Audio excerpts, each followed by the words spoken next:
सरकार ने 8वें वेतन आयोग के गठन को मंजूरी दे दी है। ये केंद्रीय कर्मचारियों के वेतन, भत्ते, पेंशन और अन्य लाभों की समीक्षा करेगा और उसी के हिसाब से वेतन में बढ़ोतरी की सिफारिश करेगा। यह वेतन आयोग साल 2026 तक अपनी रिपोर्ट सौंपेगा।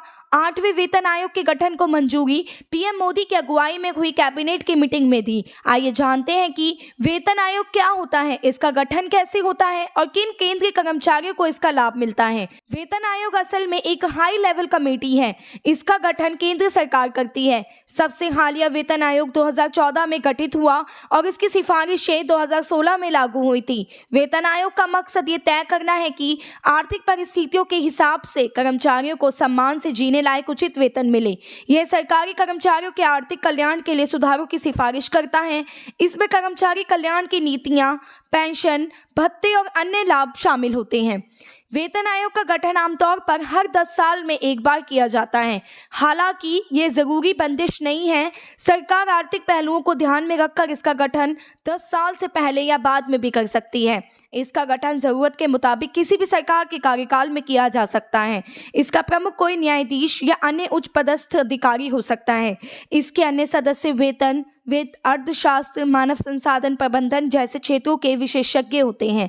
7वें वेतन आयोग के मुताबिक सिविल सर्विसेज के दायरे में आने वाले वे सभी कर्मचारी वेतन आयोग के दायरे में आते हैं जिन्हें देश के कंसोलिडेटेड फंड से वेतन मिलता है। वहीं पब्लिक सेक्टर अंडरटेकिंग, पीएसयूएस और ऑटोनॉमस बॉडी के कर्मचारी और ग्रामीण डाक सेवक वेतन आयोग के दायरे में नहीं आते हैं। कुछ विशेष कर्मचारी जैसे कि हाई कोर्ट और सुप्रीम कोर्ट के जज भी वेतन आयोग के दायरे से बाहर रहते हैं।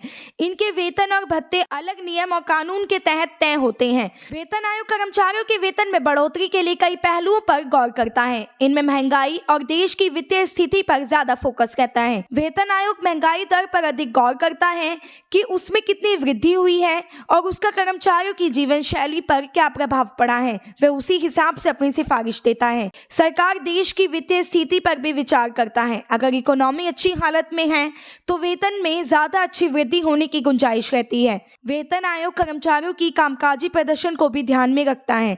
अगर उनकी काम करने की क्षमता और प्रोडक्टिविटी बड़ी होती है तो उसका असर वेतन आयोग की सिफारिशों पर दिखता है। वेतन आयोग ये भी देखता है कि प्राइवेट कंपनियां अपने कर्मचारियों की सैलरी कितना बढ़ा रही है। इससे प्राइवेट कर्मचारियों के लिए प्रतिस्पर्धी वेतन तय करने में आसानी होती है।